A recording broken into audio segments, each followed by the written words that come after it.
A inteligência artificial já existe, quer a gente queira ou não. Inteligência artificial. Machine learning, robôs. É interessante, mas é assustador. Some of the biggest names in science and technology warn about the dangers of using artificial intelligence to make weapons. I think the development of full artificial intelligence could spell the end of the human race. This is really like the scariest problem to me. That's where you need the regulators to come in and say, hey guys, you all need to pause and make sure this is safe. A inteligência artificial tem potencial para solucionar os problemas mais complexos da atualidade e do futuro. A inteligência artificial vai impactar tudo. Nada vai ficar fora disso. É um renascimento. É uma era de ouro. Estamos prestes a deixar as pessoas fazerem mais do que poderiam sozinhas. Para que queremos a inteligência artificial? Para resolver problemas, ter mais prosperidade, mais saúde? O propósito tem que ser esse. Com inteligência artificial, os computadores começam a aprender, a pensar, a reescrever, a desenvolver os próprios programas. Isso pode nos dar a habilidade de ouvir melhor, de ver melhor, nos dar capacidades que nunca tivemos antes. Unindo as habilidades de um médico a um sistema de inteligência artificial, é possível criar novos medicamentos que pesquisadores nem sequer seriam capazes de considerar. A expectativa de vida poderia aumentar incrivelmente. Parece coisa do Star Trek, mas acreditem, vai acontecer. A questão é se vamos ser espertos o suficiente para fazer escolhas que representem o que queremos como sociedade. Cientistas criam inteligência artificial hoje para traçar os caminhos de um novo amanhã. Como essa tecnologia mudará nossas vidas agora e no futuro, cabe a nós. Chegamos a um ponto no qual usamos bem a inteligência artificial. Podemos nos desenvolver como nunca antes e trazer à tona o melhor de nós. Este é Por Trás da Inteligência Artificial, apresentado por IBM. Muita gente acha que a inteligência é uma coisa misteriosa, que só pode existir em organismos biológicos como nos humanos. A inteligência artificial tem feito parte da nossa vida sem que a gente consiga perceber. É possível evocar um comportamento inteligente em máquinas? Coisas como a capacidade de aprender ou então de raciocinar? Não há uma definição que diga isso é inteligência artificial. Na verdade, há uma série de práticas e técnicas que as pessoas juntam para definir a tecnologia. Acho que podemos definir simplesmente como a habilidade de conquistar objetivos complexos. Então a inteligência artificial trata-se de uma inteligência não biológica. A inteligência artificial tem muitas definições, mas resumidamente, quando uma máquina desenvolve a habilidade de ver, ouvir, entender e aprender sobre o mundo como nós, é considerada artificialmente inteligente. Imaginei que perceberia que sou robô pelos fios saindo do meu corpo. A compreensão da linguagem é um dos maiores desafios na criação de máquinas inteligentes. Oi, Gibu. Oi, Cíntia. Do computador de Star Trek... The next hatchway on your right. Thank you. You're welcome, Commander Riker. A Samantha, de Ela. As máquinas da ficção científica se comunicam facilmente conosco. What do I call you? Do you have a name? Yes. Samantha. Really? Where'd you get that name from? I gave it to myself, actually. Mas fazer com que máquinas entendam a linguagem humana é uma das tarefas mais difíceis para a inteligência artificial na atualidade. Línguas têm nuances complicadas, o que gera dificuldades para computadores que seguem regras fixas. A linguagem também pode ser mal interpretada, como na famosa frase de Groucho Marx. One morning I shot an elephant in my pajamas. How he got in my pajamas, I don't know. Conseguir entender o que está sendo dito é extremamente difícil para um computador.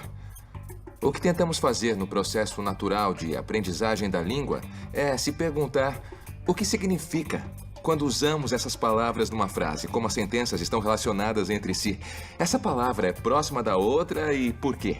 O que pra gente é uma coisa muito fácil, para os computadores é algo difícil. And now, here is the host of Jeopardy, Alex Trebek. A little over 3 years ago, the folks at IBM came to us with a proposal that they considered to be the next grand challenge in computing. And that was designing a computer system that could understand the complexities of natural language well enough to compete against Jeopardy's best players. Um dos primeiros grandes avanços no processamento da linguagem natural aconteceu no desenvolvimento da inteligência artificial Watson para participar do programa Jeopardy! Watson não chegou pronto para vencer o jogo. Yell barracuda, everybody says, huh? What? You yell shark? You've got a panic on our hands, is said in this film. Watson. What is the 4th of July? No. Max. What is Jaws? Thank you. 4th of July. A equipe levou anos para desenvolver, refinar e treinar o sistema, incluindo meses de treinos em uma simulação do jogo. Founded in 1789, this Washington, D.C. school was the USA's first Catholic college. Sorry, I'm stumped. Oh. Para tornar Watson um competidor, a equipe reforçou o sistema com algoritmos de matemática avançada e tecnologias de inteligência artificial como machine learning. Em fevereiro de 2011, Watson finalmente fez sua estreia na TV para mostrar ao mundo o que tinha aprendido. Even a broken one of these on your wall is right twice a day. Watson tenta entender a pergunta rompendo a frase em uma análise morfológica. Depois, faz uma varredura em bilhões de livros, artigos e documentos que cobrem uma grande variedade dos assuntos apresentados no jogo, para chegar a milhares de respostas possíveis. Watson então coleta, analisa e compara evidências de todo o material para reduzir as possibilidades. Milhares de algoritmos diferentes trabalham juntos para analisar a probabilidade de cada resposta possível. Watson classifica as possibilidades restantes de acordo com a probabilidade. Tudo isso acontece quase que instantaneamente. Watson. What is clock? Clock is correct. What is Christchurch? Yep. Who is Leo Tolstoy? Yes. Who is Henry VIII? Yes. What is narcolepsy? You are right again. And with that, you move to $36,681. A big lead. Em um momento histórico, Watson conseguiu derrotar dois dos melhores jogadores de Jeopardy! Do mundo. Who is Stoker? I, for one, welcome our new computer overlord. A equipe sabia bem que essa tecnologia poderia fazer muito mais que ganhar jogos de TV. A apresentação de Watson foi apenas o começo.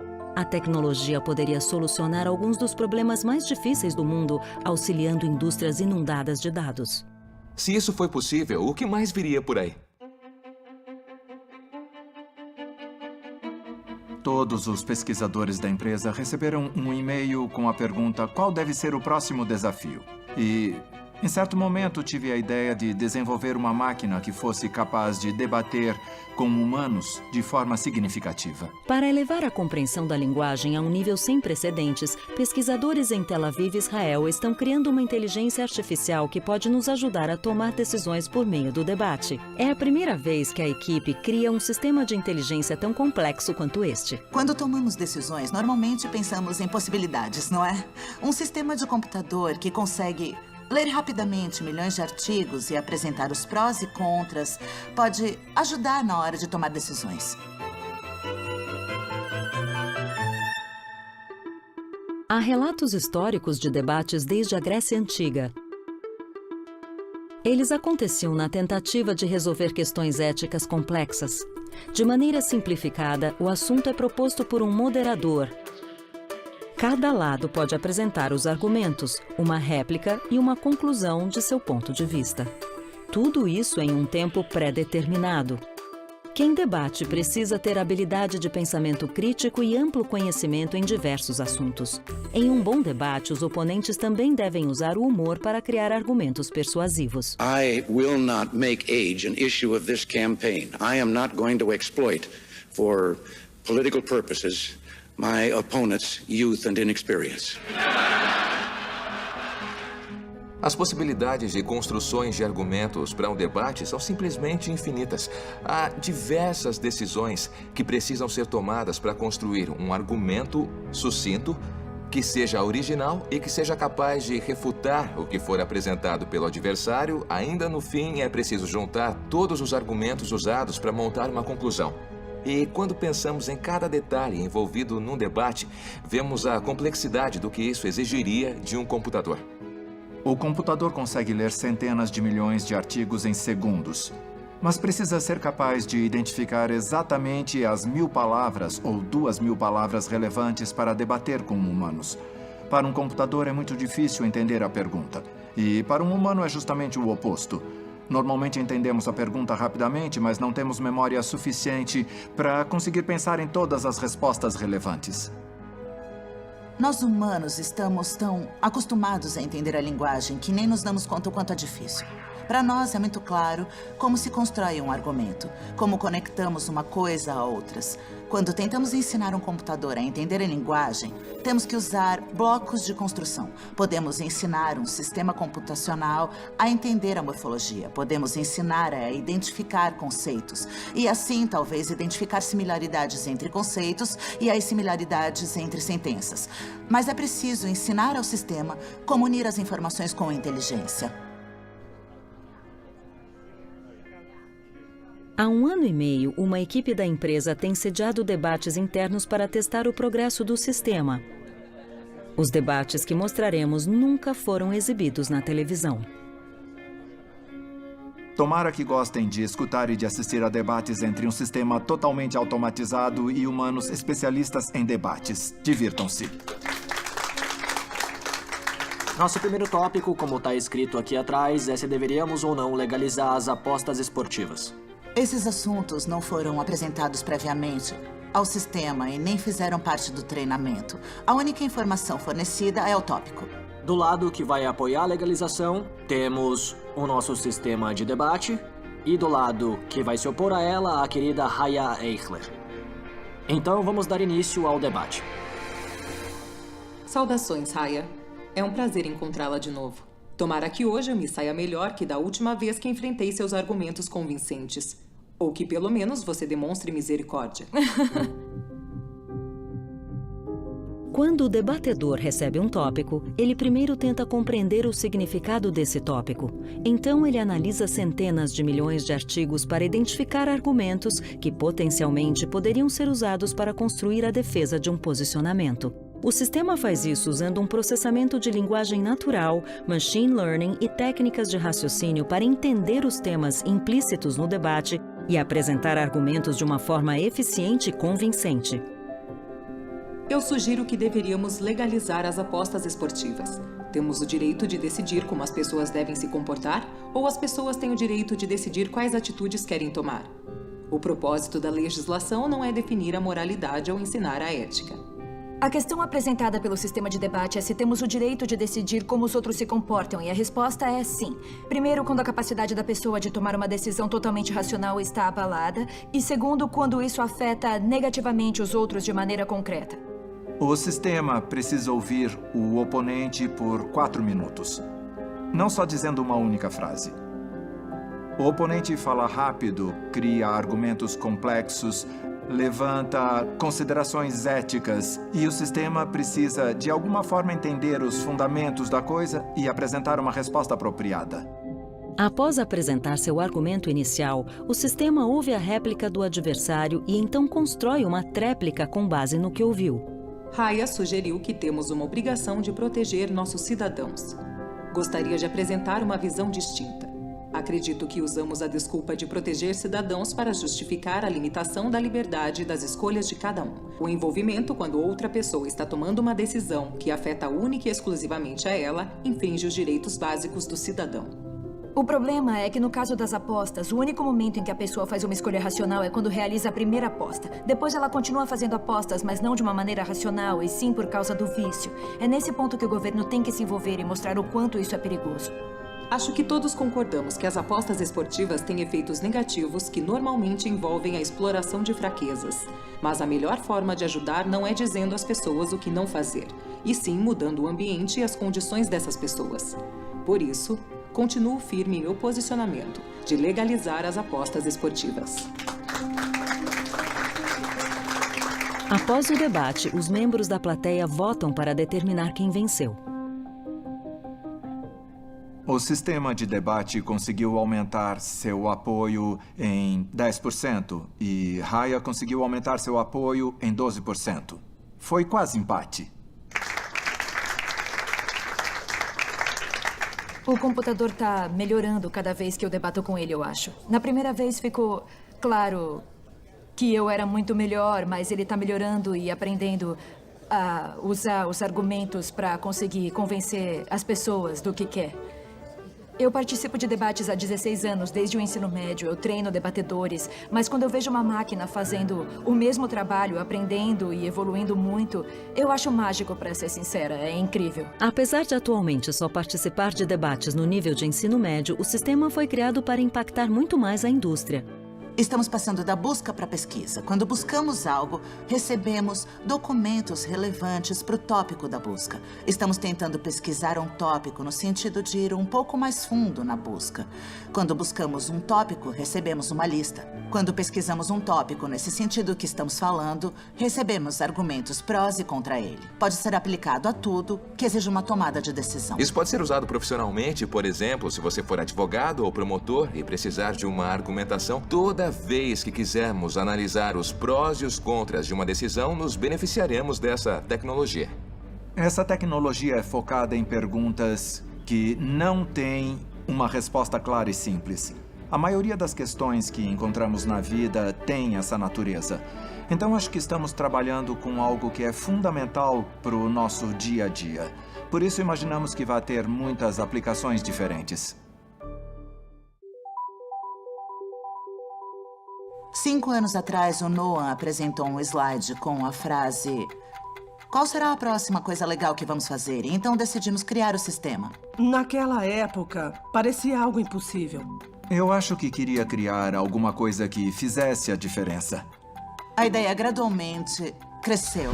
Essa é uma experiência que foge dos padrões. O computador é capaz de discutir questões morais e éticas, de discutir assuntos muito controversos.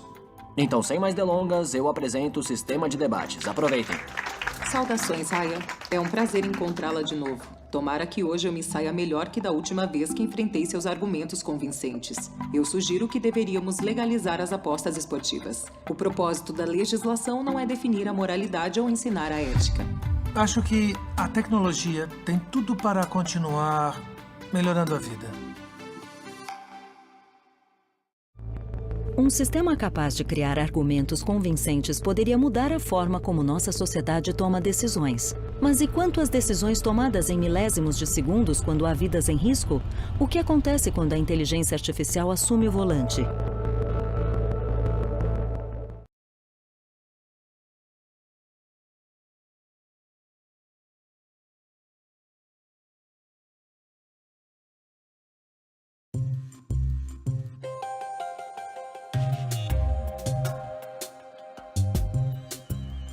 A inteligência artificial já pertenceu ao mundo da ficção científica, mas hoje está aqui, é real e parece estar em todos os lugares. A inteligência artificial está sendo usada para traduzir a complexa linguagem dos golfinhos. Um Robocop de verdade foi inserido na Força Policial de Dubai. E um robô entregador de pizza pode levar sua próxima refeição. Aqui está. Mas poucas inovações foram tão aguardadas quanto o carro que se dirige sozinho. FB2 to Tower. We're heading for Chicago. Please route us through. Roger, FB2. You're now under automatic control. Hands off steering. Mind if I smoke a cigar? Oh, not with this wonderful air conditioning.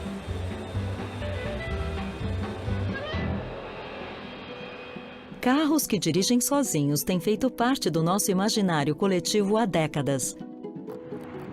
Do Pontiac de A Super Máquina ao Audi autônomo de Eu Robô. What do you think you're doing? I'm driving. By hand? Mas será que estamos próximos de tornar isso realidade? Uma das aplicações da inteligência artificial que todos conhecem bem é o carro que dirige sozinho. Quando acontecer, isso terá um grande impacto. Mas as pessoas precisam entender que ainda não é possível, apesar dos vídeos do Google testando veículos na estrada ou das histórias sobre o modelo autônomo da Tesla. O primeiro carro autônomo surgiu em 1987. Então, eles já existem há bastante tempo. Mas ainda falta muita coisa para que eles possam ir para estradas comuns. Como chegamos nesse ponto é uma questão bem complexa. Acho que a primeira pergunta a se fazer é como esses carros autônomos vão operar em um mundo caótico no qual as pessoas dirigem. Isso ainda não aconteceu porque dirigir é difícil. Dirigir em condições perfeitas, nas quais nada estranho está acontecendo, é fácil de fazer. Mas lidar com condições complicadas, quando está escuro, quando está chovendo, é difícil para humanos e vai além das capacidades dos atuais sistemas de inteligência artificial. 35 mil pessoas morrem por ano em acidentes de carro nos Estados Unidos. O mais importante, na minha opinião, é tirar pessoas idiotas como eu do controle de algumas centenas de quilos de metal se movimentando em alta velocidade. A inteligência artificial funciona bem quando não tem problema se ela falhar. Os robôs limpadores vivem cometendo erros. Eles limpam a mesma área 3 vezes seguidas. Essa falha momentânea não importa a longo prazo nesse caso, mas vai importar se seu carro bater no mesmo muro 3 vezes. Não pode acontecer. Tem que funcionar perfeitamente quando se trata de algo grande com você dentro. Carros autônomos ficavam inicialmente em circuitos de teste. Mas nos últimos anos, empresas como Waymo, Tesla e Cruise levaram seus carros para as estradas.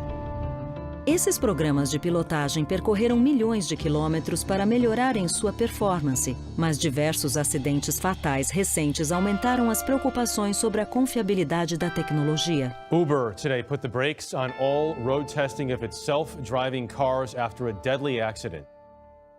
Carros autônomos são tecnicamente possíveis, mas isso ainda levará um tempo. O jeito é continuarmos dirigindo, mesmo com todos os acidentes que acontecem. A segurança é o aspecto mais importante dessa tecnologia, sem dúvida. Os elementos mais importantes com os quais o consumidor se importa são instintivos. O carro vai ver as coisas que eu vejo? O carro vai agir do jeito que eu agiria com base nas coisas que estiver vendo? São perguntas simples, para as quais precisamos ter respostas claras antes de aceitarmos a tecnologia. A inteligência artificial usada num carro autônomo tem que ser capaz de enxergar. É o que chamamos de percepção. Tem que coletar todas as imagens e entender o que são os objetos, como é a pista e assim por diante. Ela também precisa entender como os objetos estão se movendo e criar predições. Depois, o carro precisa se perguntar, com base nisso e no lugar de destino, aonde eu vou? Isso é planejamento. Outro desafio dos carros autônomos seria conseguir entender o contexto social no qual estamos inseridos. Quando vemos crianças jogando futebol perto de uma rua, entendemos que a bola pode acabar indo para a rua. Mas o robô só vê pessoas chutando um objeto circular. Com o tempo, os sistemas vão aprendendo, e essa é uma das maiores vantagens da inteligência artificial, o aprendizado. Um dia ele vai entender que a bola pode ir para a rua, mas terá que ter várias situações, terá que reagir a elas, e então os humanos poderão ajudar dizendo, isso está certo, isso está errado. E ele vai aprender com o tempo, assim como alguém que acabou de tirar carta e que vai aprendendo com o tempo. Com a capacidade de aprender por meio da experiência e mais de 80 bilhões de dólares investidos em tecnologia, carros autônomos podem ganhar as ruas em pouco mais de uma década. Pesquisadores estimam que 1 em cada 4 carros será autônomo em 2030. Caronas compartilhadas poderão reduzir o número de carros nas ruas, permitindo a transformação de nossos espaços urbanos. Vamos poder readaptar as ruas para poder acomodar todos os tipos de transporte, bicicletas, pedestres, menos carros. Há aproximadamente 700 milhões de vagas de estacionamento nos Estados Unidos, mais de 15 mil quilômetros quadrados, a área do estado de Connecticut. 14% das cidades são estacionamentos. Nós temos que retomar esses espaços e transformá-los em parques, em áreas residenciais. Pensando no meu filho pequeno, ele não sonha em ter um carro. O que ele quer é andar num carro autônomo. Eu tenho esperança de que, daqui 9 anos, quando ele já tiver idade para tirar a habilitação, isso seja uma alternativa. O futuro da segurança e da confiabilidade em carros autônomos depende da capacidade de aprendizado dos sistemas. Mas como isso funciona? A resposta é Machine Learning, algo que está por trás de muitos dos avanços atuais na inteligência artificial, presente tanto no jogo Space Invaders quanto na exploração espacial.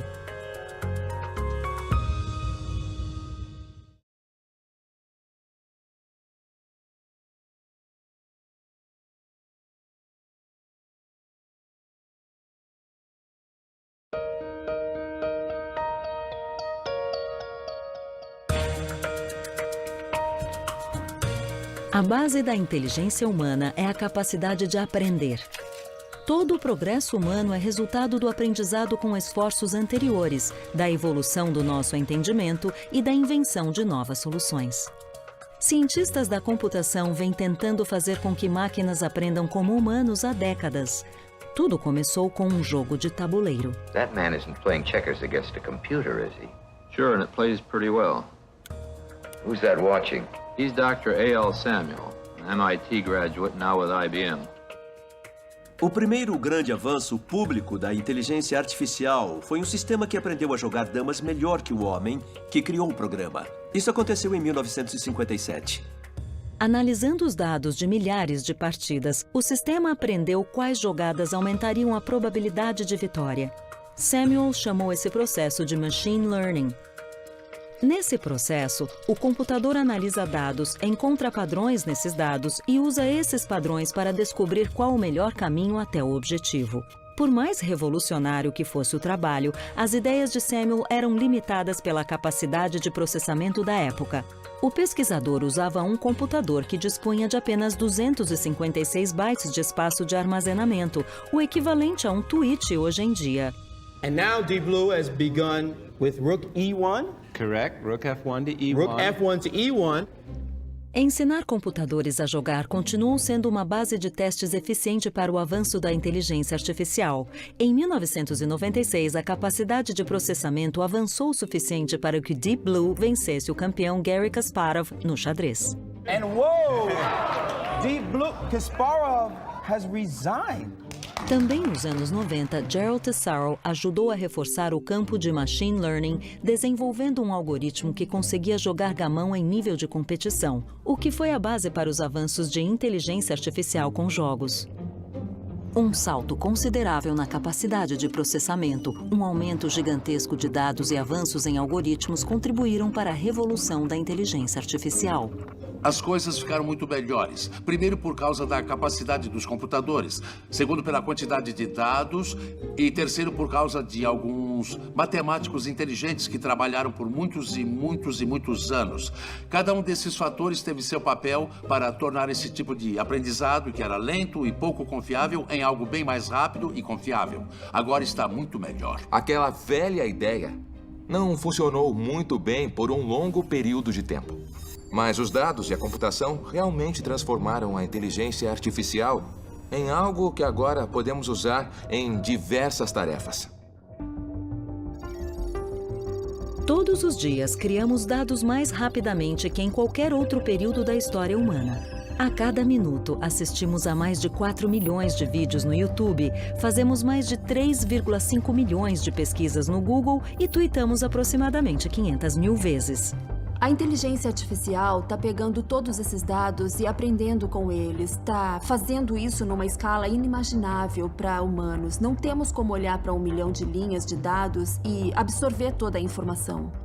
A quantidade imensa de dados fornece oportunidades sem fim para os computadores aprenderem e para os cientistas da computação testarem e refinarem técnicas de machine learning. Como todos contribuem com dados na internet, todos são parte desse experimento.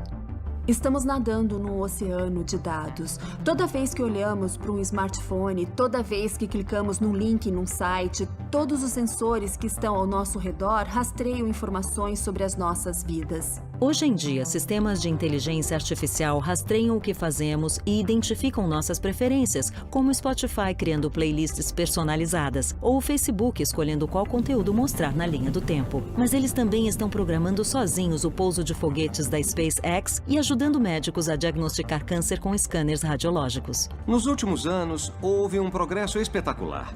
Muitas coisas que os especialistas achavam que levariam décadas, de repente já tinham acontecido. Os sistemas mais antigos que venceram campeões de xadrez, por exemplo, tinham a inteligência toda programada por humanos que sabiam jogar xadrez. Atualmente, a grande diferença é que a máquina é capaz de aprender por si só. Em 2013, jogos do Atari como Space Invaders, Breakout, Sequest e Pong foram dominados por um sistema criado pelo DeepMind do Google, sem que humanos fornecessem informações além das regras do jogo. O DeepMind criou uma inteligência que aprende jogos de computador, sem ter a ideia do que é um jogo, ou uma bola, ou um jogador, ou pontuação.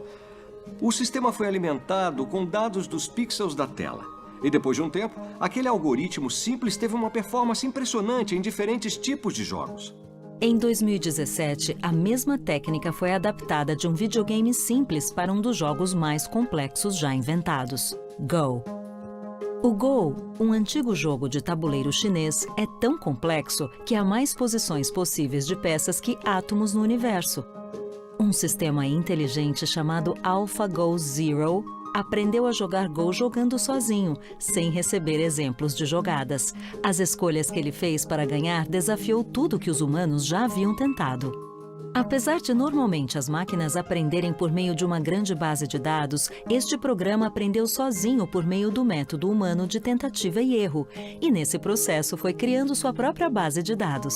O mais impressionante nesse caso em particular foi que o AlphaGo Zero era um sistema autodidata que não recebeu nada além das regras do jogo e, mesmo assim, conseguiu dominá-lo. No jogo, quando os profissionais viram algumas das jogadas, eles ficaram impressionados porque muitas pareciam inexplicáveis. Então, a inteligência artificial, e nesse caso específico, essa superinteligência artificial, está nos ensinando coisas que nunca aprenderíamos sozinhos. Avanços tecnológicos alimentados pelo machine learning já estão mudando todas as facetas das nossas vidas. Mas conforme as máquinas ficam mais inteligentes e capazes, surge a dúvida que não quer calar. Elas vão tirar o meu emprego?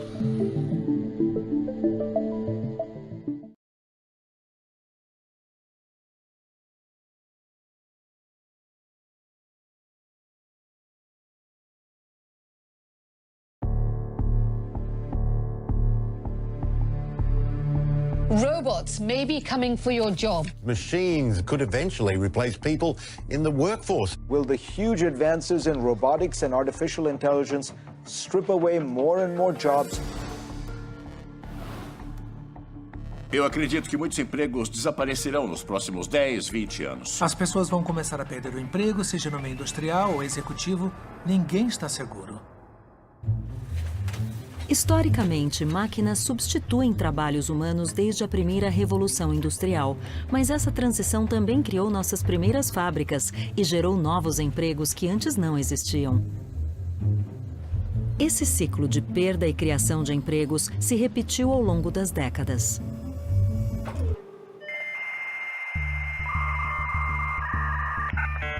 A internet e a era digital eliminaram funções como cartógrafo, datilógrafo, agente de viagens e telefonista. Ela também redefiniu a indústria da música e do entretenimento, impulsionou a economia global, as compras online e empregos que não existiam 20 anos atrás, como youtuber, gestor de mídias sociais e desenvolvedor de aplicativos. Nós vimos, geração após geração, a mudança nessa área.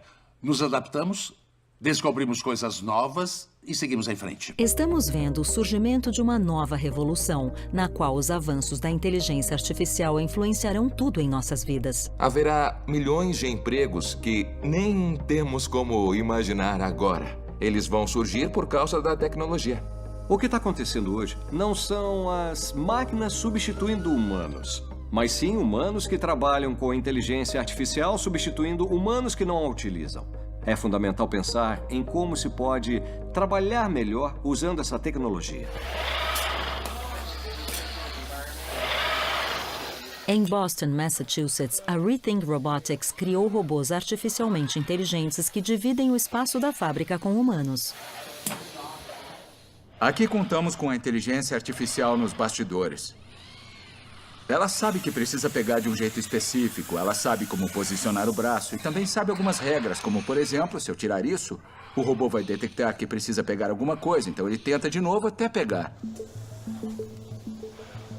Medimos a força de cada uma das 7 articulações. E isso nos ajuda a identificar, por exemplo, quanta força estamos aplicando ou quando a máquina carrega algo, quanto isso realmente pesa. Temos uma câmera aqui em cima, então a cabeça pode olhar ao redor para entender quando as coisas estão mudando e agir de formas diferentes. Essa máquina aprende com demonstração, não programação, o que permite que quase qualquer um a treine para as tarefas. A Sawyer é ótima para fábricas muito pequenas, que têm menos de 10 funcionários. Se optasse por um robô tradicional, seria preciso contratar uma equipe de programadores. Uma coisa que dá para fazer para otimizar o tempo de trabalho é pré-orientar a garra para que ela possa... Tivemos a ideia de, em vez de programar um robô, treinar um robô, que é o que faríamos com uma pessoa. A gente mostra a tarefa, demonstra as coisas que elas têm que fazer e elas juntam as informações para descobrir como fazer. Percebemos nas pequenas fábricas que algumas pessoas com pouca base técnica aprenderam a usá-lo e se tornaram chefes de robótica. Aprenderam a treinar o robô. Sawyer está mudando o modo como pessoas trabalham com robôs em fábricas de todo o mundo. Mesmo uma pequena empresa de carimbos em Richmond, Virgínia, está modernizando a produção após 40 anos no mercado.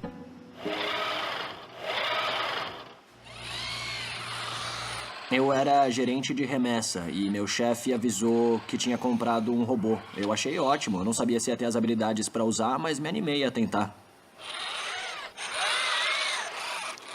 A primeira posição é essa, para pegar. E aí daqui a gente passa para a próxima posição. Para treinar essa máquina, a gente marca os pontos que quer e a inteligência artificial vai criar o restante dos movimentos entre esses pontos.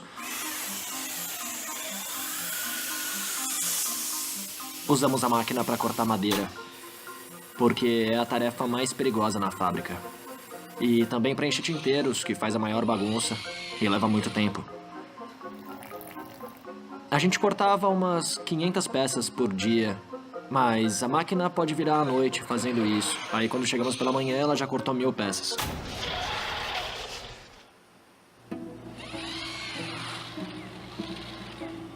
Eu trabalho aqui há 30 anos.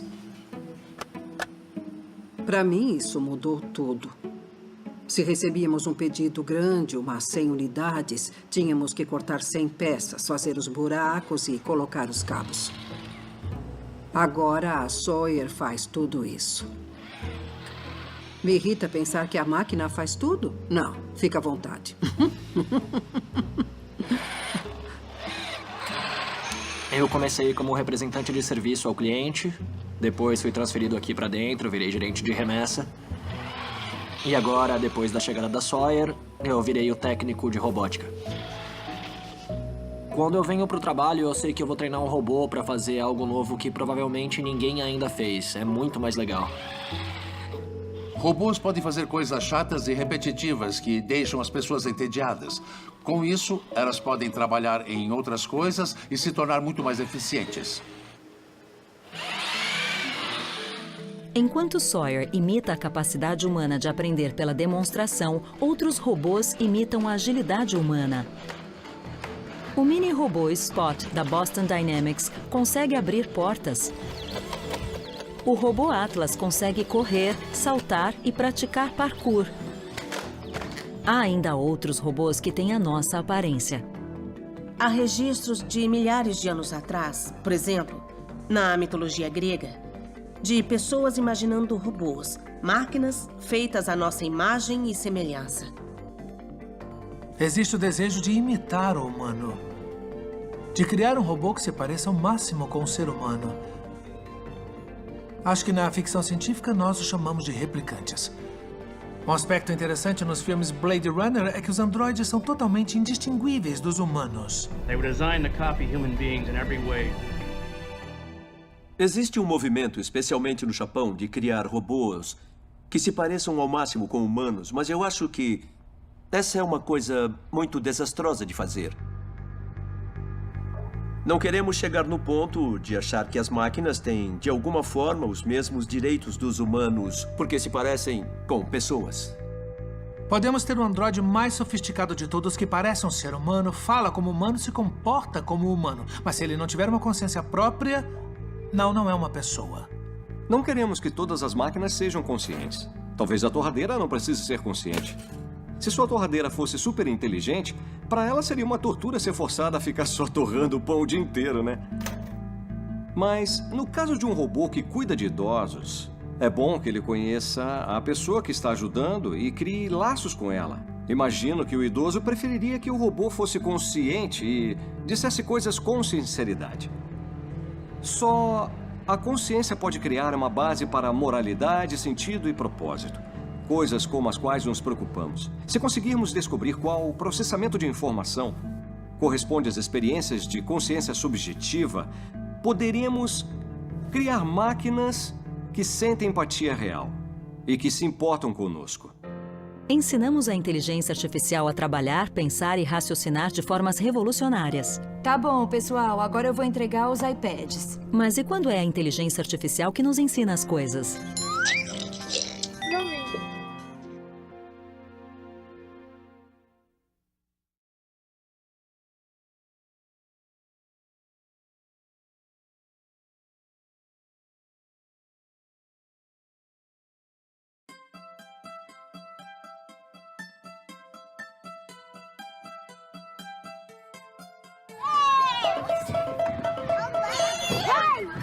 Todos aprendem de maneiras diferentes e qualquer ferramenta que pode ser usada para personalizar as coisas e ajudar na instrução, principalmente com crianças de idade pré-escolar, ajudará a criar a base do aprendizado da vida toda. Muitas das experiências das crianças são absolutamente novas para elas. Aprendemos mais nos 8 primeiros anos de vida que em qualquer outra fase da vida. Pesquisas mostraram que crianças que começam a escola em atraso continuam atrasadas e que todas as escolas têm diferenças drásticas, dependendo do estado onde ficam, do bairro onde ficam. O acesso ao aprendizado não deveria ser uma questão de endereço. Tudo bem? Tudo. Bom dia. Bom dia. Oi, bom dia. Eu tenho 23 alunos. Adoraria ser capaz de individualizar tudo. Toca aqui, rapaz. Você viu isso? Mas isso é muito difícil, porque eu tô sozinha, ainda mais no jardim da infância, que nem sempre se tem ajuda. Mas o aplicativo Sesame tem sido uma bênção. IBM, Watson e Sesame Workshop estão colaborando com uma pesquisa e um programa piloto de um novo aplicativo de ensino de vocabulário.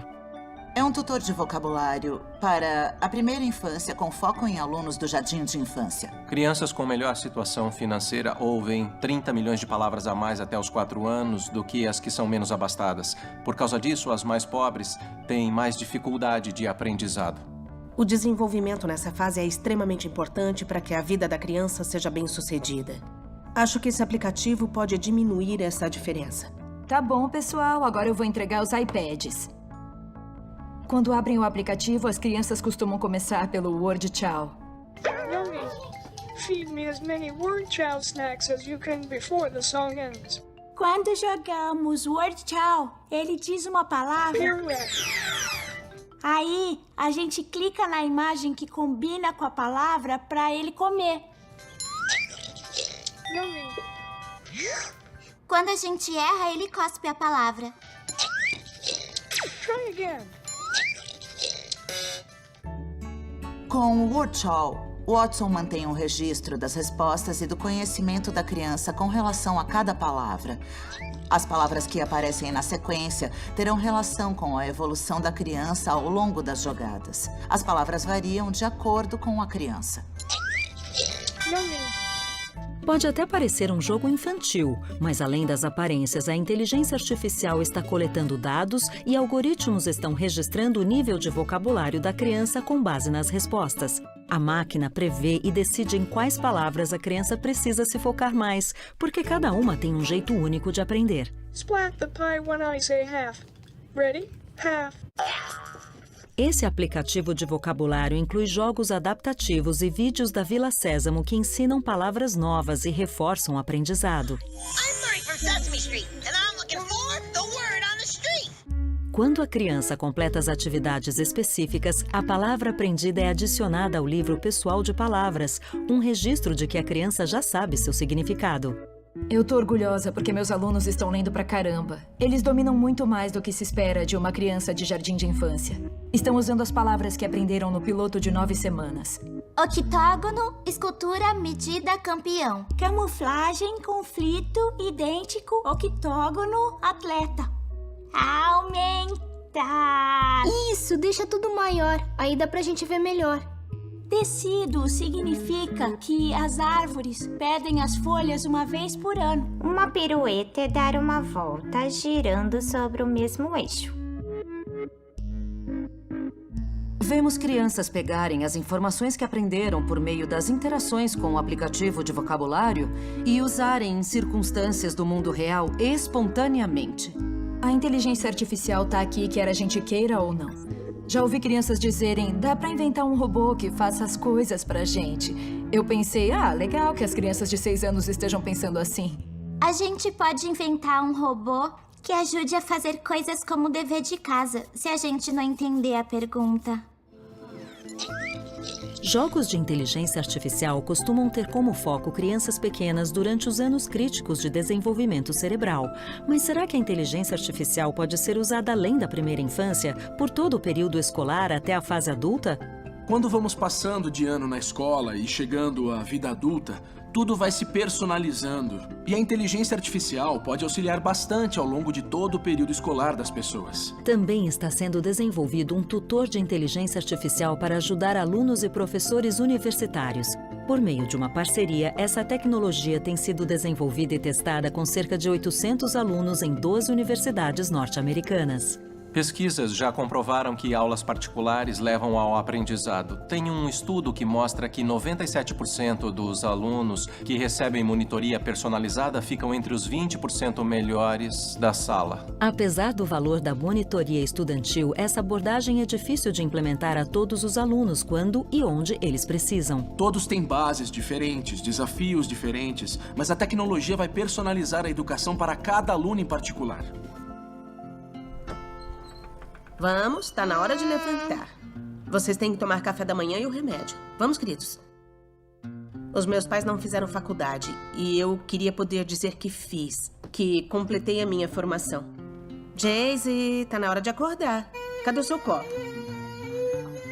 Eu tô estudando biologia e psicologia este semestre. Mas quando a gente tem filhos e estuda, é muito diferente de ser só um universitário comum. Escova direitinho os de trás também. Eu tenho 3 meninos de 9, 6 e 2 anos. Cuidado com o pirulito. Prontinho. Além disso, trabalho 20 horas por semana e também faço faculdade em tempo integral. Vamos falar sobre tipos de educação parental. Quando termino, aí vou para casa e a primeira coisa que eu faço normalmente é me sentar à mesa de jantar e fazer os deveres de casa por 2 horas e meia, mais ou menos. Se eu não tomar um copão de café, eu paro de render. Eu usei o Tutor Watson para aula de psicologia.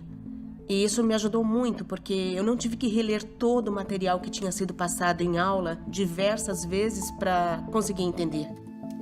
O Tutor Watson é um sistema virtual de monitoria que fala com os alunos. É como se fosse um colega de estudo. Os alunos disseram que parecia mesmo ter uma pessoa ajudando enquanto eles estudavam as matérias.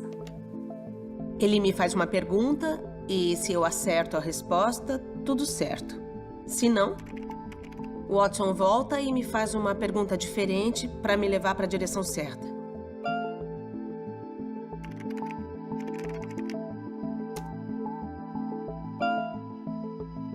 Se eu não souber a resposta, ele vem e me dá uma dica.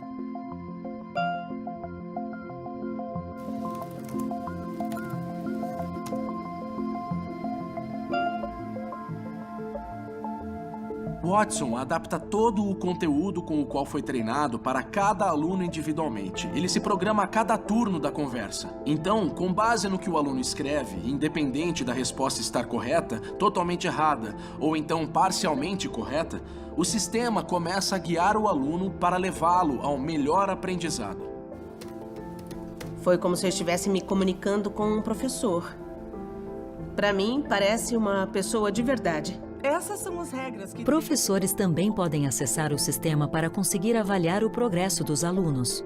Da perspectiva do professor, conseguimos ter acesso às perguntas dos alunos. Então, se eu perceber que muitos alunos não estão entendendo um conceito, eu posso ajustar minhas aulas para focar mais nesse conceito. Talvez tentar encontrar uma forma diferente de explicar a questão. O que é isso? Mirtilo. Antes de usar o programa, estudar levava muito mais tempo. Isso. Mas o sistema Watson me ajudou a entender as matérias com mais rapidez. Chinelo. Uhum, é isso mesmo. Acertou. Toca aqui. Muito bom. É uma coisa que dá pra levar com a gente ao longo da vida. É uma ajuda personalizada. E, no futuro, o tutor Watson poderia entender e ter empatia pelo aluno a ponto de ser capaz de perceber uma frustração e se adaptar ao estilo da conversa. Nós estamos no processo, nas primeiras fases de desenvolvimento dessa ferramenta de aprendizagem. O tutor Watson é um sistema de monitoria inteligente que pode interagir com os alunos, como se fosse um ser humano em uma aula de monitoria particular.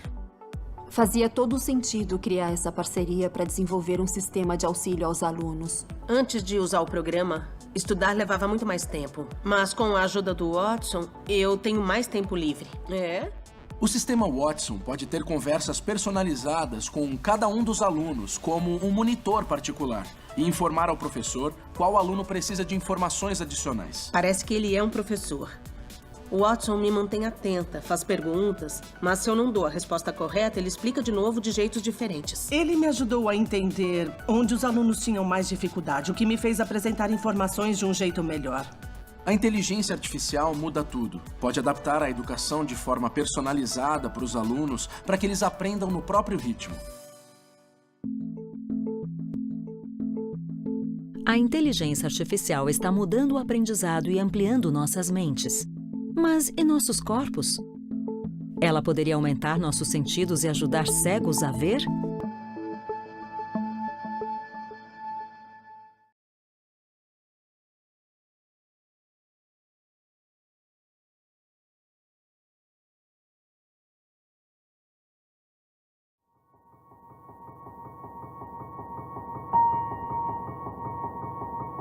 Do homem de 6 milhões de dólares ao Homem de Ferro. Sempre nos fascinamos com a ideia de nos fundir com as máquinas. Conforme a inteligência artificial avança, os limites que separam nosso corpo da tecnologia estão desaparecendo a cada dia. Com esse tipo de tecnologia, podemos passar a ter novas habilidades que nunca tivemos, com as quais a evolução não teria a menor chance de nos presentear. Nosso instinto é pensar que queremos ser mais inteligentes, ter mais memória. Mas e quanto à habilidade de ver melhor, de ouvir melhor, de experimentar o mundo ao nosso redor de uma forma diferente? O Mario Kart tem um modo que faz todas as curvas. A gente só precisa acelerar e o videogame cuida do resto. Pelo menos assim eu posso jogar com eles. Ainda tô em quinto? Sétimo. Sétimo? Eu sempre fico em primeiro nesse jogo. Porque eu e o Franklin, a gente ainda tá aprendendo, né? É, a gente tá aprendendo. Eu nasci com uma doença na retina chamada retinite pigmentosa. Isso significa que algumas células do olho vão morrendo com o tempo. No começo, a gente perde a visão periférica. Aí, isso piora até ficar a cegueira noturna, o que significa que no escuro a gente não vê nada. Se continuar fechando, a gente vê em túnel. Aí, começa a perder a percepção de luz e depois disso, não sobra nada. Fui considerado cego aos 18 anos. Não queria me revoltar pelo fato de não enxergar mais nada. Então preferi me adaptar rapidamente. A corrida foi uma forma de fazer isso depressa. Quando comecei a correr, ia até um campo de futebol que tinha atrás da minha casa.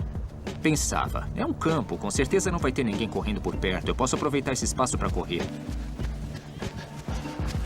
Depois fui conhecendo as estradas da região. Funcionou bem, depois que eu tropecei em algumas coisas, como postes de luz, e memorizei todos os obstáculos. Aí, depois de alguns anos, comecei a treinar para correr maratonas. A corrida logo se tornou mais que apenas um hobby para Simon. Ele começou a competir em maratonas pelo mundo. Mas corredores cegos normalmente correm acompanhados de guias e Simon queria ser independente. Comecei a pensar em como poderia dar um jeito de participar das provas sem precisar da ajuda de um guia. Foi assim que conheci a WearWorks. Aqui é como se fosse a garagem do Vale do Silício, mas não estamos no Vale do Silício, estamos em Nova Jersey. Isso aqui acabou se transformando nisso. E funciona ainda. Na época, o Keith já tinha criado uma coisa como esta. Eu desenvolvi esse traje no qual podemos baixar um programa de Kung Fu. Com isso, quando a gente dá o soco, você consegue saber qual foi a velocidade com base em dados de aceleração captados por esse traje. Foi nosso primeiro contato com Haptics. Haptics é a ciência de aplicação do toque às nossas interações com tecnologia. É o que acontece quando você sente o celular vibrar, em vez de ouvi-lo tocar. A Wearworks desenvolveu uma série de braceletes que guiam usuários por meio de vibrações. Depois que a gente criou esse design simples de bracelete para pessoas cegas, o Simon procurou a gente. Já tá funcionando. Tá sim. Perfeito. Imaginei que seria só uma bugiganga, mas quando testei, eu achei legal. Parecia uma ideia que funcionaria, então entrei em contato e propus que trabalhássemos juntos. Acho que a gente tá dando volta. Na época, a gente disse que ele poderia dar a volta no quarteirão. Não sei se é por aqui que eu deveria ir. Mas o Simon decidiu nos desafiar para ver se conseguíamos fazer ele correr uma maratona. Simon e a equipe de Wearworks passaram meses desenvolvendo a Wayband, um bracelete com inteligência artificial para guiá-lo pela maratona de Nova York. O que é mais difícil que guiar deficientes visuais na cidade? Guiá-los pela maratona de Nova York. A audácia do que estamos tentando fazer pode auxiliar toda a comunidade de deficientes visuais. 6 semanas antes do grande evento, a equipe se encontra no Central Park para testar o protótipo. 3, 2, vai! O bracelete funciona criando um corredor virtual, um pouco mais amplo que o corpo humano. A rota é traçada com coordenadas do GPS e Machine Learning. A vibração dos braceletes é o que garante que a gente se mantenha nesse corredor. Vai um pouquinho para a direita. Ele vibrou para me mandar para a direita mesmo. Ah, ótimo. Eu sei que estou seguindo pelo corredor quando o bracelete não vibra. Quando não recebo nenhum sinal, significa que estou indo na direção certa e tá tudo bem. Quando começo a sair do corredor, a vibração indica que eu estou indo para o lado errado e que eu tenho que voltar para o corredor.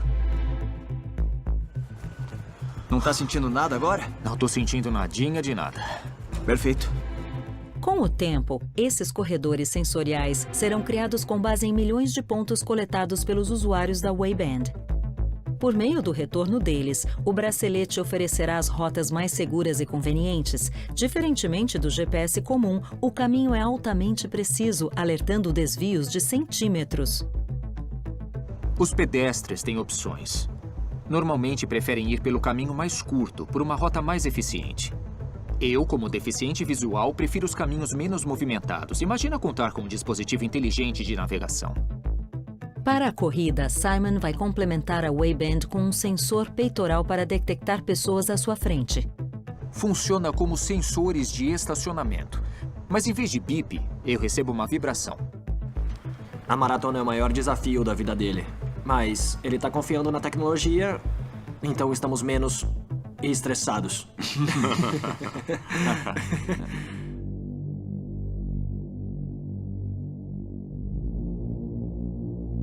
Atenção, corredores do primeiro pelotão.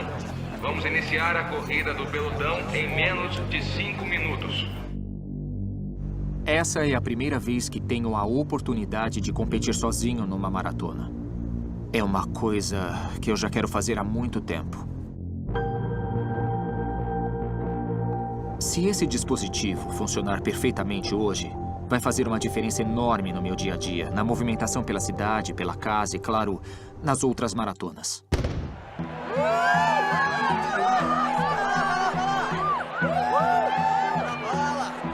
Nova York é uma cidade movimentada e tem umas 50 mil pessoas inscritas na maratona.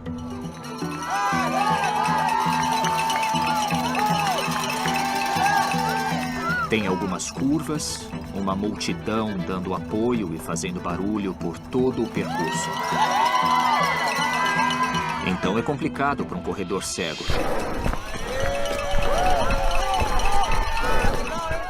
É nesses momentos que a tecnologia faz a diferença.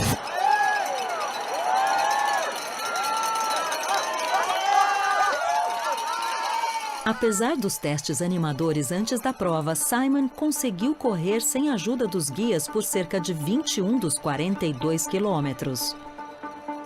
Aproximadamente no meio da prova, as coisas começaram a falhar.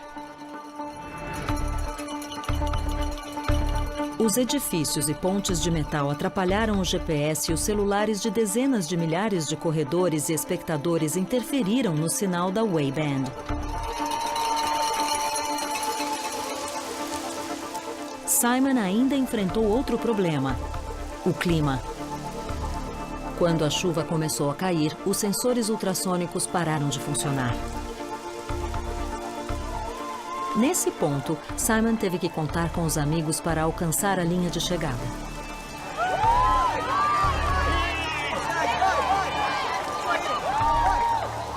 Mais devagar, Simon. Controla o passo. Isso. Vem um pouco mais pra cá.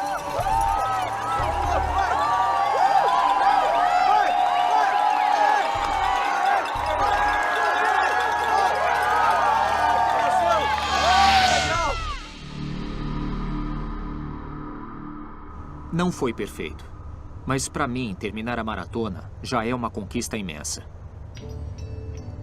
A inteligência artificial pode ser usada para aumentar as capacidades humanas, seja melhorando nossos sentidos ou ampliando o nosso conhecimento. Não deveríamos dividir o mundo entre humanos e máquinas. A inteligência artificial deve ser vista como uma companheira. Em qualquer situação, é bom pensar no que se pode aproveitar e melhorar. E essa experiência serviu principalmente para isso. Não corro para subir no pódio. E por que você corre? Para testar coisas assim.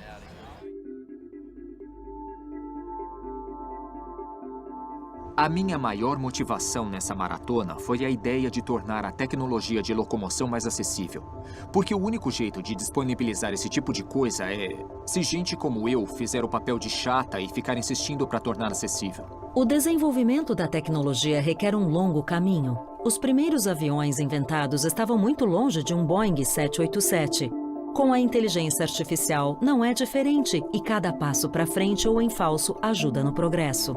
Essa é só uma amostra do que poderá se tornar possível daqui a alguns anos. Há uma infinidade de coisas que podem dar errado no corpo humano, mas com a ajuda das máquinas podemos começar a suavizar esses problemas.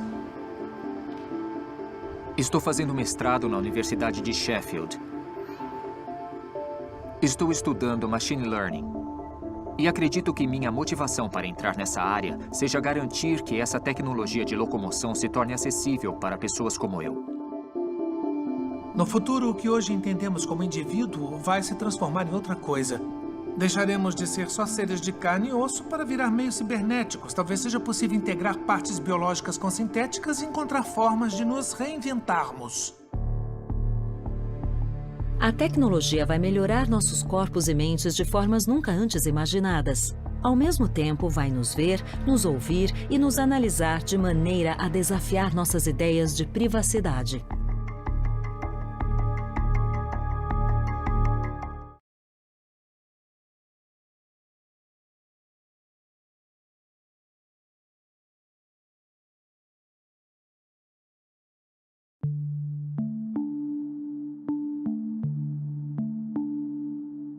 Olha, eu acho que o maior problema da inteligência artificial está relacionado à privacidade. Isto porque o grau de vigilância, com certeza, só vai aumentar, seja com reconhecimento facial ou com qualquer outro tipo de bioassinatura que surgir nos próximos anos. Ficará muito fácil saber quem é quem. Mas mais que isso, será possível saber o que as pessoas estão dizendo, quais as motivações de cada um. Na busca pela criação de computadores que interpretassem o mundo como nós, demos a eles câmeras no lugar dos olhos, microfones no dos ouvidos e a inteligência artificial para processar as informações. Mas qual é o limite da percepção das máquinas? Com visão computadorizada, a inteligência artificial pode navegar por espaços tridimensionais, permitir que carros autônomos vejam o que há ao redor e entender expressões faciais de crianças. É bom ver você outra vez. Ela também pode analisar rostos para identificar indivíduos por meio do reconhecimento facial. O sistema registra o rosto, guarda características distintivas como tamanho e posição de olhos, nariz, bochechas e mandíbula, e então busca imagens com características compatíveis. É isso que o Facebook faz quando pergunta se você gostaria de se marcar em uma foto. Ou quando o iPhone X é desbloqueado com o scanner facial do dono. Mas qual é o equilíbrio entre conveniência, privacidade e segurança? É bom se fazer esse tipo de pergunta da próxima vez que entrar em um avião. Hoje em dia, dezenas de aeroportos internacionais usam o reconhecimento facial para registrar passageiros. O governo Trump afirma que pretende exigir a biometria facial de todos os cidadãos em voos internacionais. Os passageiros tiram fotos digitais em quiosques que depois serão comparadas às imagens do passaporte. Aparentemente, essa tecnologia eliminará os cartões de embarque e acelerará o processo. Quem defende a privacidade diz que o governo está indo longe demais. A primeira pergunta a se fazer é se hoje temos privacidade. Qualquer um pode tirar uma foto sua sem que você saiba. Hoje, se alguém quiser de fato invadir nossa privacidade, essa pessoa consegue. A questão é se concordamos com o governo financiando o fim da privacidade ou com empresas financiando o fim da privacidade. Esse é o problema. Num esforço para deter criminosos e ataques terroristas, países de todo o mundo usam tecnologia de reconhecimento facial em locais muito movimentados, como eventos esportivos, shows e estações de trem. A China, de longe, é o país mais bem-sucedido na captura de suspeitos por meio dos sistemas de reconhecimento facial. De acordo com a polícia, essa tecnologia levou à prisão de 375 suspeitos, incluindo 39 fugitivos apenas na cidade de Guiyang. It's hailed as progress, but also poses ethical questions, particularly in a country with 170 million surveillance cameras.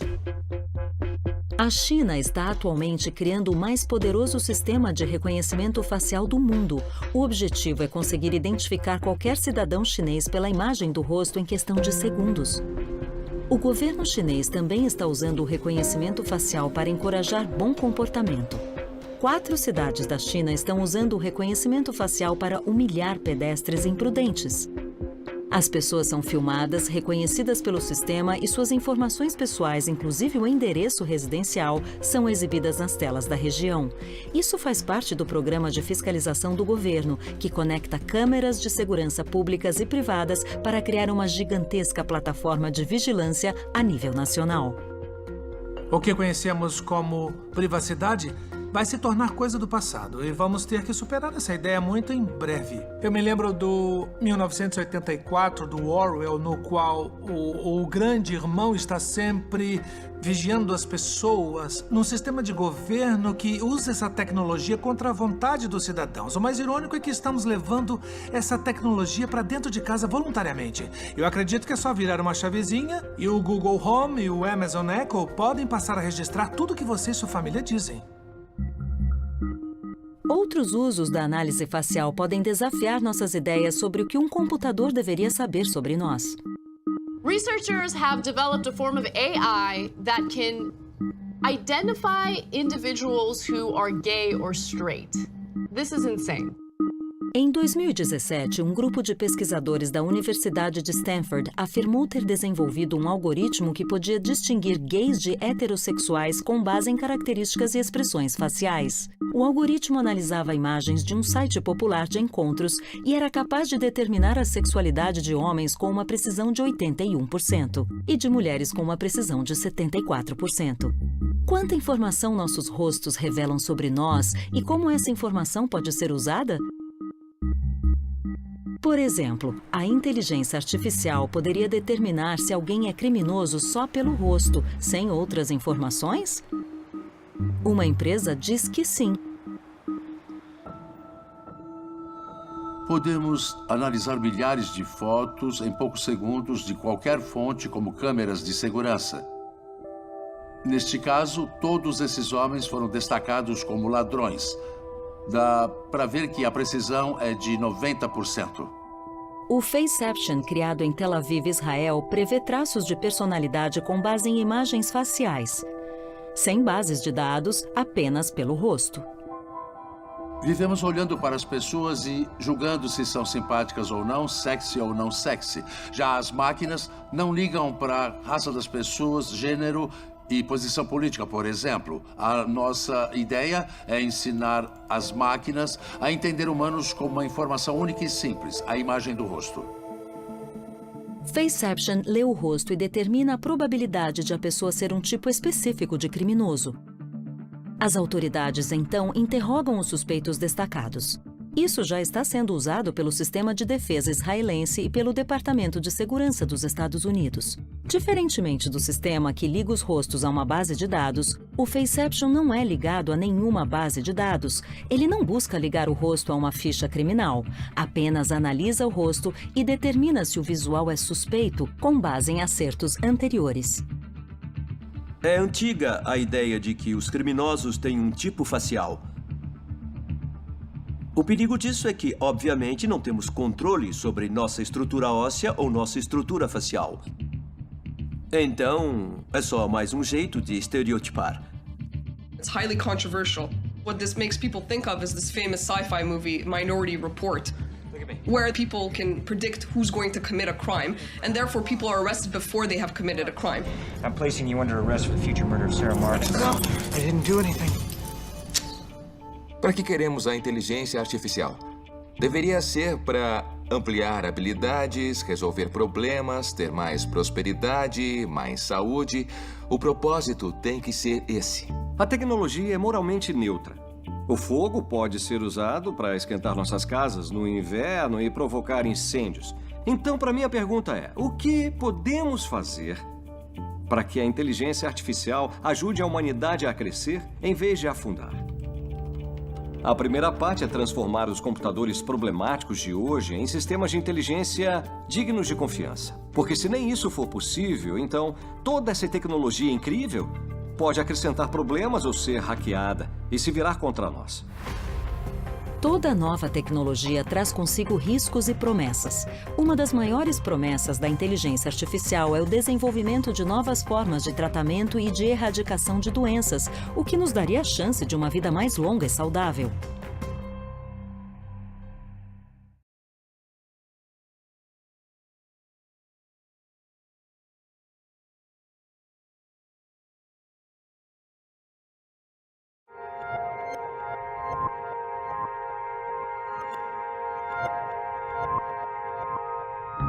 A estreia de Watson no Jeopardy representou um avanço na compreensão de linguagem pelos computadores. Essa tecnologia capaz de ganhar uma competição foi reaplicada de diferentes formas em diversas áreas da indústria, inclusive na área da saúde. Watson for Drug Discovery processa quantidades imensas de artigos médicos com outros dados para auxiliar na busca por avanços, como a descoberta de novos medicamentos para tratar as doenças mais complexas. Esse é meu livro preferido. Na verdade, de longe. Foi meu primeiro contato com coisas como o cyberespaço, cyberpunk, a singularidade da inteligência artificial. Sempre fui muito fã de ficção científica. Acho que posso até me arriscar a dizer que trabalho nessa área hoje porque sempre fui fascinado por tecnologia e por como ela afeta a sociedade. Isso é parte de quem eu sou. Começa assim: o céu sobre o porto era da cor de uma televisão ligada em um canal com chuviscos. Eu me lembro de ler e ficar chocado. Uau! Chuviscos com canal 1 em ligada à televisão, uma de cor da era Porto O sobre céu O. Isso faz parte do meu tratamento. Apoie as mãos nas coxas e diga os meses do ano de trás para frente. É dezembro, novembro, outubro, setembro. A cada 3 meses, a Connie faz exames para ver como o Parkinson está progredindo. Coloque as 2 mãos para frente e vire as mãos desse jeito. Muitos são diagnosticados por volta dos 70 anos. Eu fui com 50 e poucos. Isso foi bom. E o outro lado?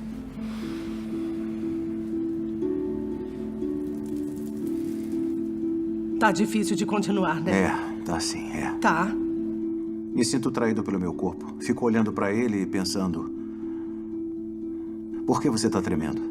Desce da maca um pouquinho e anda até a parede.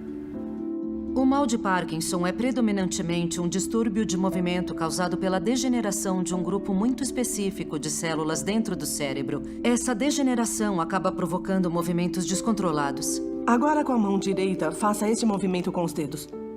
A pessoa começa a sentir um tremor, normalmente nas mãos, lentidão de movimentos, depressão e ansiedade, e infelizmente não há cura. É uma doença de avanço lento, por isso é tão difícil pesquisar a respeito dela. Temos que acompanhar os pacientes com testes clínicos simples para ver se, por acaso, o tratamento tem algum impacto no quadro geral. Infelizmente, o único tratamento que temos e que damos aos pacientes é o mesmo dos anos 60. É mais velho que o Jonathan. É difícil, mas ou a gente aceita passivamente ou tenta reagir. E eu quero reagir. Passei a vida toda ajudando pessoas a resolverem problemas com o uso de tecnologia. Então, a ideia surgiu naturalmente. Trabalhei nessa área por pelo menos 30 anos. Tenho um problema como conserto. Se não dá para consertar com pessoas, talvez dê para consertar com tecnologia. Eu fui conversar com a Connie e os colegas dela e disse que tinha ouvido falar do Watson. O Jonathan disse... Tem essa coisa. É uma máquina. Devem ter ouvido falar dela. Se chama Watson. Queria saber se tem alguma forma de usá-la na pesquisa do mal de Parkinson. Vocês têm alguma ideia? Pessoalmente, eu não tinha nenhum conhecimento sobre a inteligência artificial. Acho que foi por isso que fiquei tão desorientada quando Jonathan me mostrou aquilo. Eu vi ali a possibilidade de acelerar a pesquisa. A capacidade de fazer conexões e ler uma grande quantidade de materiais em alta velocidade. Eu tomo um medicamento tão velho quanto eu. Então imaginei que o Watson poderia ajudar ou complementar o trabalho que os pesquisadores estavam fazendo.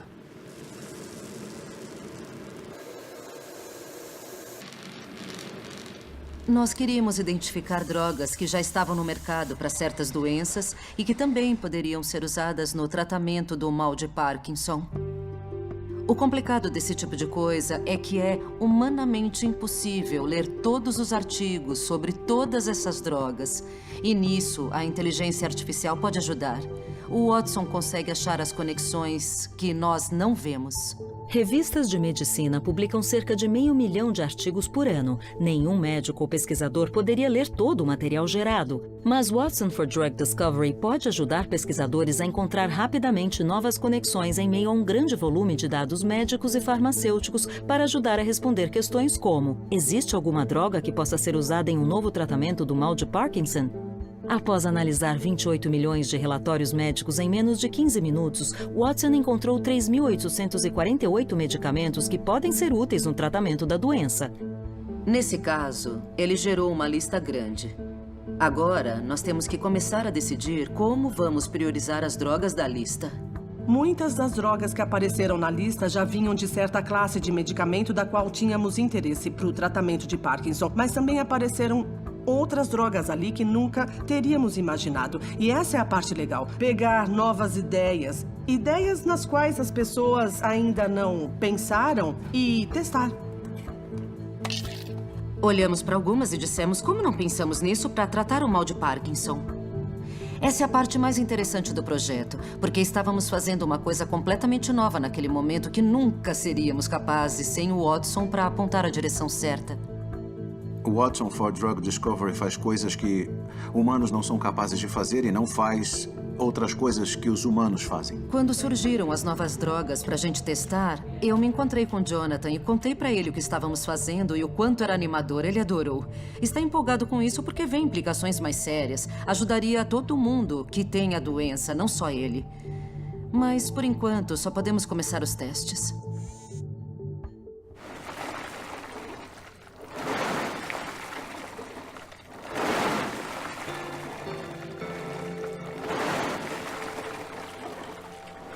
Na atual conjuntura, não acho que a cura do mal de Parkinson será descoberta durante a minha vida.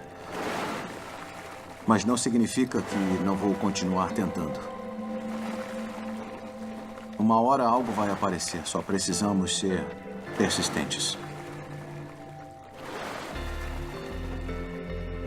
A minha avó teve isso, minha mãe teve isso, eu tenho. Eu quero que pare aqui.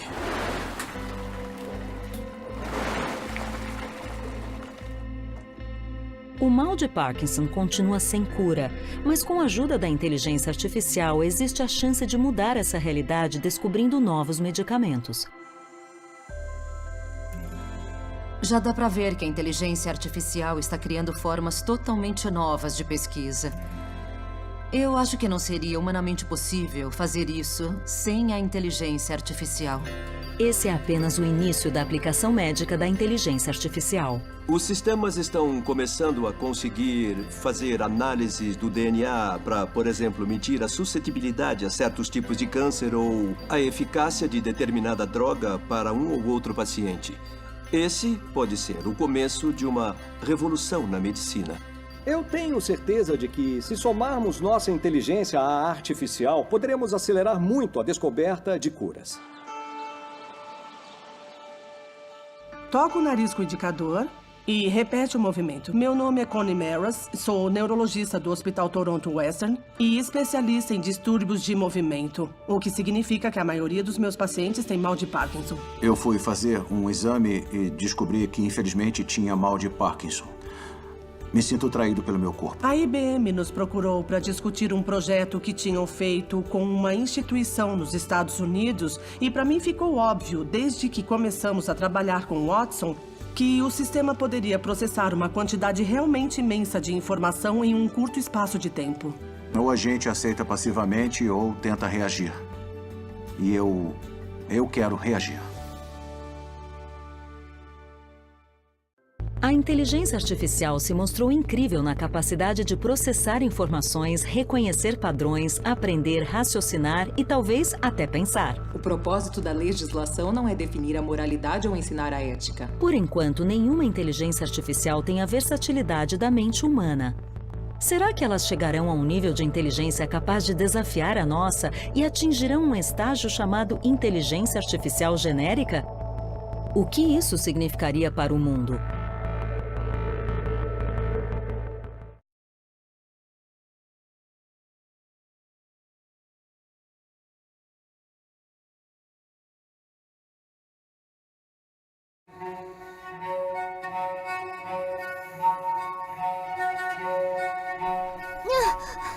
Duvido você subir. Os humanos têm uma inteligência genérica. Podemos fazer muitas coisas em muitos contextos diferentes. Nenhum computador de hoje é remotamente capaz de algo parecido. Eles são extremamente limitados em termos de ação. Ou jogam xadrez, ou jogam Go. Deep Blue has responded instantly with Bishop F1 to D3. Mas esse é o grande objetivo, criar o que nós chamamos de inteligência artificial genérica. Isso seria uma coisa profunda, porque lidaríamos com uma única entidade, uma mente, por assim dizer, que poderia de fato se tornar super adaptável. A inteligência artificial genérica é o que muita gente chama de singularidade. Quando as máquinas se tornam espertas como os humanos ou ainda mais. Muita gente teme a ideia da singularidade porque a inteligência vai ficar tão avançada que vai nos superar e sair do nosso controle. Oi, muito prazer. A singularidade é um evento após o qual não se pode prever mais nada.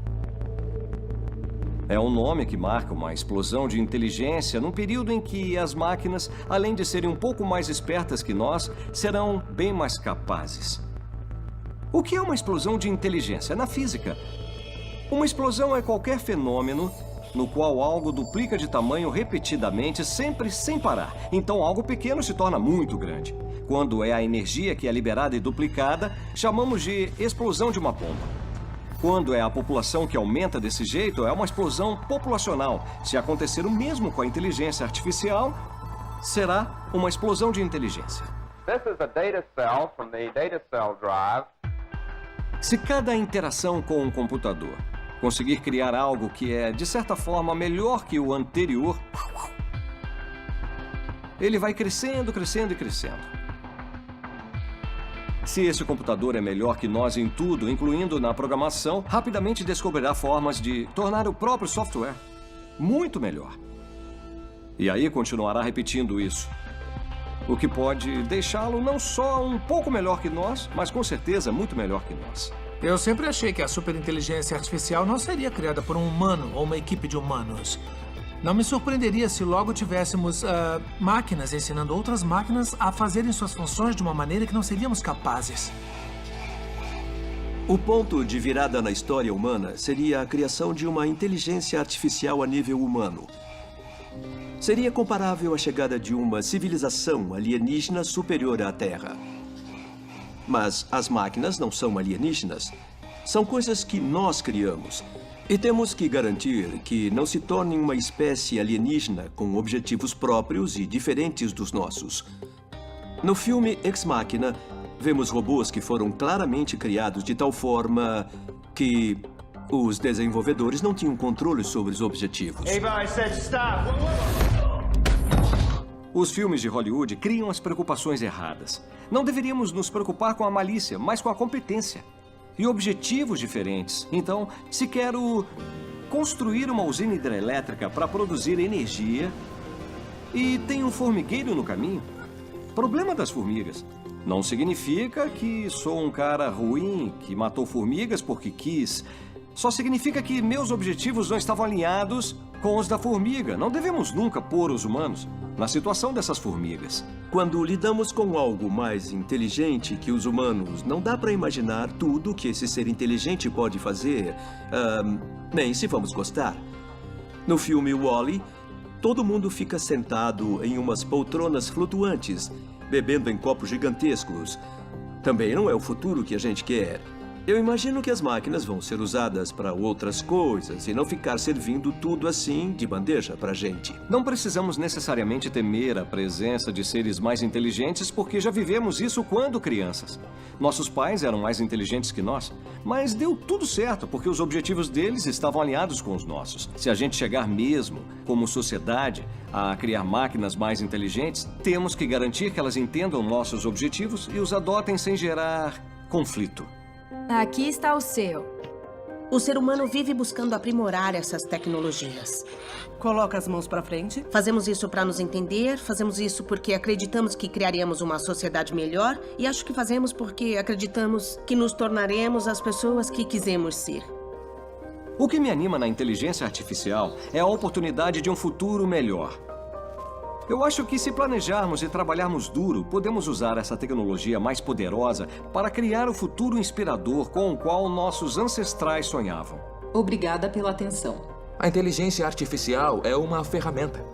Será que posso ser mais bem-sucedido profissionalmente? Ou ser um artista melhor? Um médico melhor? Como cientista, ela pode acelerar alguma descoberta? Essas são boas perguntas e deveríamos usar a inteligência artificial para auxiliar nisso. Acho que da perspectiva social, vamos ver uma evolução que não é nem utópica nem distópica.